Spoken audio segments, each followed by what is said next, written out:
তারেক রহমানের ৩১ দফা বাস্তবায়নের লক্ষ্যে আমরা বিভিন্ন এলাকায় এই ধরনের ক্যাম্পেইন করতেছি। মিরপুর পৌর যুবদলের উদ্যোগে বিএনপির ৩১ দফা বাস্তবায়নের লক্ষ্যে এক আলোচনা সভা অনুষ্ঠিত হয়েছে পৌরসভার কুড়িপোল ২ নম্বর ওয়ার্ড ওয়াবদা মিরপুর কুষ্টিয়া। উক্ত আলোচনা সভায় প্রধান অতিথি হিসেবে উপস্থিত ছিলেন গোলাম কিবরিয়া, সদস্য সচিব মিরপুর পৌর যুবদল।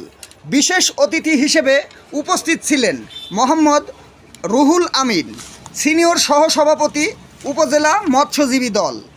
এছাড়াও উপস্থিত ছিলেন মোহাম্মদ উজ্জ্বল শেখ, যুগ্ম আহ্বায়ক পৌর যুবদল। সভাপতিত্ব করেন ফজলুর রহমান মিয়া মুকুল।